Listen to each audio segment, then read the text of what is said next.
It's Linda McKenna from Golden Rule Senior Placement Services, and I'm coming to you today with Tuesday Talks. As promised, we are going to be having a discussion about having a discussion with your senior loved ones now versus later. I'm going to refer to my notes about having this discussion and some good tools that you should follow and to make it a little bit simpler of a conversation. Having a discussion with your parents about senior living can be very emotional and hard, and for all involved, even yourself. Most parents, in fact, most seniors, refuse the needed transition as they feel that they are being involuntarily removed from their homes and about to lose all control, especially their independence. This discussion is usually negated as children and spouses are fearful how senior loved ones are going to react or even acknowledge the concern their family is having regarding their future and quality of life. So, preparation and planning is essential when you have time to collect as much information and before the situation becomes imminent, that you have to work at a faster pace. Also, this preparation and planning process can erase some of the anxiety and uncertainty from the situation, and dialogue becomes a little bit simpler for all involved. When it's an appropriate time to have a discussion with your senior loved one about moving into senior living, these 7 steps and advice can create a healthier conversation instead of being considered accusatory or demanding. Keep in mind, like myself, I'm here to assist you and your senior loved ones during this tedious and very emotional process. With my years of expertise, not only personally and professionally, I can provide you the assisted living, senior living options to be able to navigate the selections with tours and have access to professional legal and financial support networks and be able to furnish you with resources along the way. So the first step is become informed of the options. Before having the conversation with your loved one, it is very important for you to become informed on the variety of options within the senior living industry. Each state has a multitude of options, rules, and regulations.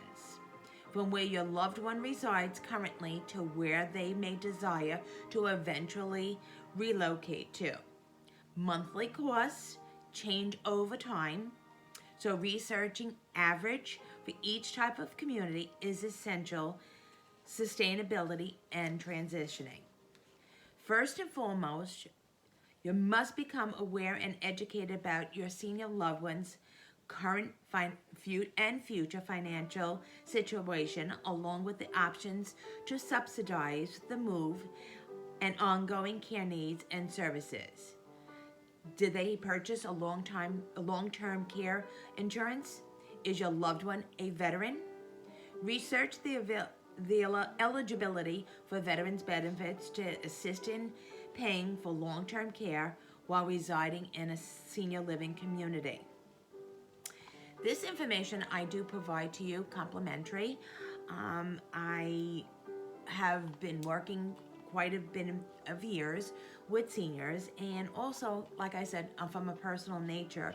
So the information that you need prior to actually looking into the options is really knowing their financial sustainability. So there is options also that we could tap into as far as financial assistance. But that we don't know until we actually establish where they are financially now and how long their monies that may be savings, liquid assets, anything that they have that will set a criteria to be able to access other financial stipends. 2, have an ongoing discussion on future plans.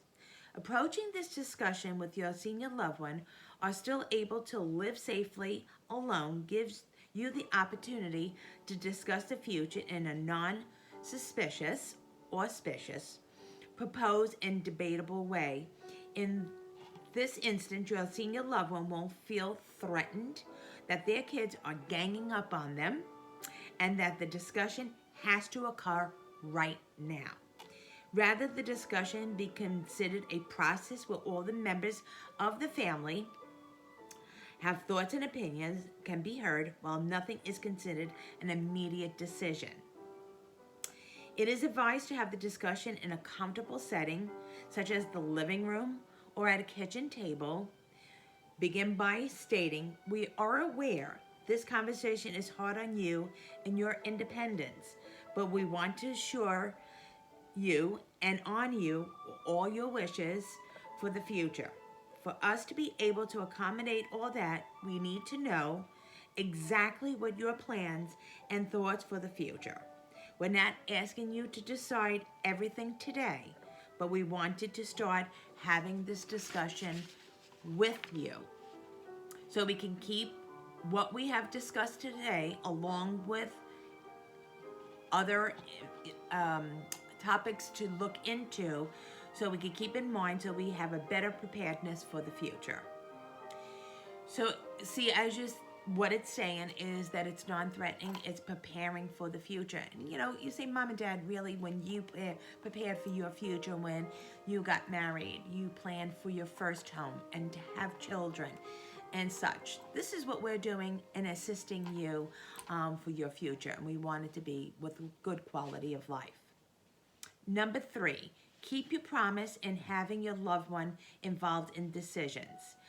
What it means is that they are part of the planning process as well.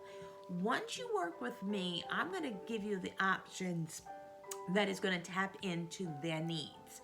That means not only their financial needs, but their medical needs. I'm not going to present something to you that they might like, but it's not appropriate for them to sustain themselves. So this is the kind of process that we need to go in now in preparing for the future. And that's what we call aging in place. With a lot of the senior living communities, depending on their licensure, that you can age in place, meaning that you could go from independent to assisted to memory care and even to the end of life with hospice services. So bringing this to their attention, they know that they're not going to have to worry about transitioning again, maybe in a couple of years, or if one spouse passes, what am I going to do? You're going to do this all over again. It's really frightening. 4, discussing the senior living option should be in a positive fashion. It's a way of guaranteeing a successful discussion for it to go freely and willingly, and for you to act gingerly in presenting it all. Use many positive and non-threatening words. Refer to assisted living as a community rather than a facility. Describe it as apartment-style living rather than rooms. Emphasize the array of planned activities, the bountiful amenities and social opportunities versus the medical need and assistance with activities of daily living. That's why I always stress when I ask for their needs, we discuss the financial part of it and the medical part of it. That's why I also ask you, what is your social likings, meaning what is the activities that they like to indulge in. Maybe they were able to do it in the past and they're not able to do it now because they can't drive or they're not able to partake in it.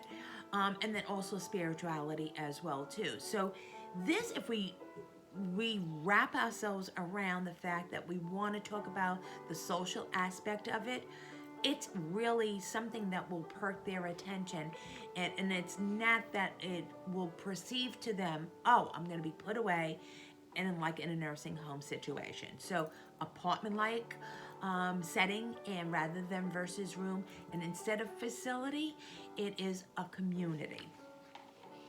Number 5, recognize all when it will happen and what ifs.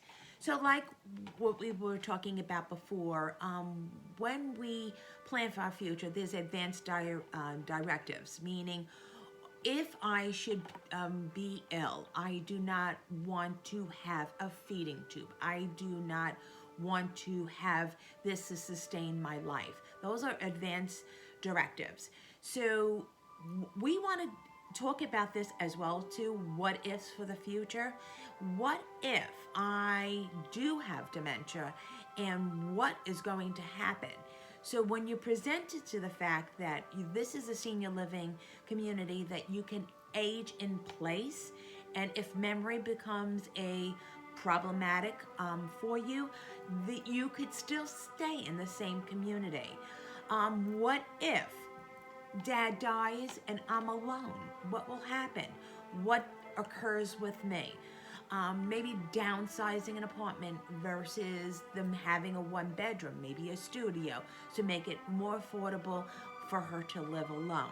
So you want to do the what ifs, so we are planning ahead as well, and always take into consideration the financial part of it, the medical part of it, the social part of it, and the spiritual part of it.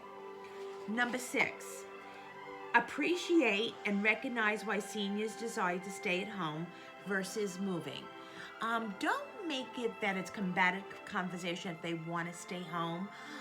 You could always even say, what about if you try a respite stay? Couple of weeks, even a couple of months, seeing if that's what you'd like. Or you could start off by doing home health and home care coming into the home. Home health is a service that is paid by insurance. It's intimate care, which is skilled care.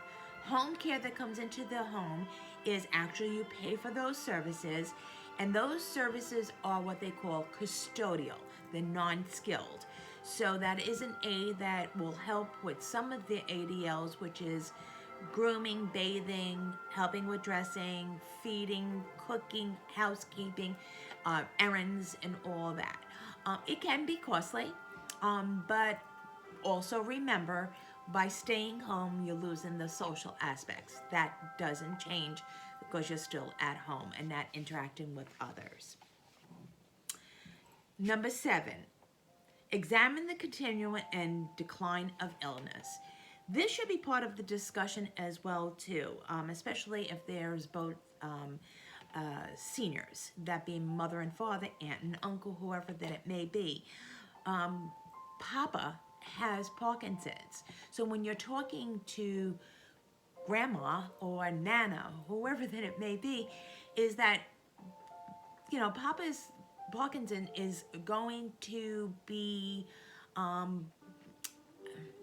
being progressive as he ages in place, but at the same time, Mom, how are you going to be able to handle that? Nana, how are you going to be able to handle that, you being the caregiver? So also, if there is a diagnosis of diabetes, if there is a diagnosis of congestive heart failure, these are diagnoses, unfortunately, that don't go away and progresses more imminent in time, and more need and more care that is going to be upon them. So needless to say, having this discussion and noticing the decline of it, because maybe they very much sit around all day long and there is no activity, they lose their mobility, so a fall can happen. So these are the things that you want to have a discussion about for the future. Hey Mom, your congestive heart failure is not going to get any better, or your diabetes is not going to get any better, and especially if there's no oversight. Look, you have people going to be looking after you all the time as far as eating correctly, exercise. That is something that you want to bring up with them as well too. Having a doctor also involved in this discussion, and you know how much that our seniors have much respect for our physicians. Some of them have white coat syndrome, but bringing their professional opinion in it might be really, really helpful. I personally would suggest, if this is a conversation that you think is something that you want the doctor involved in, send a synopsis of what is going on in the household to that physician before you actually meet with that physician, so they have a whole tale of what's going on with your parents in the home, from versus just that 15-minute or half-hour conversation that you're going to have with the physician. So he won't be able, or she won't be able, to encompass all that. These are the things that I do complimentary for you. That's why it's great to have a senior advisor like myself. I am the owner of my company, so what you see is what you get.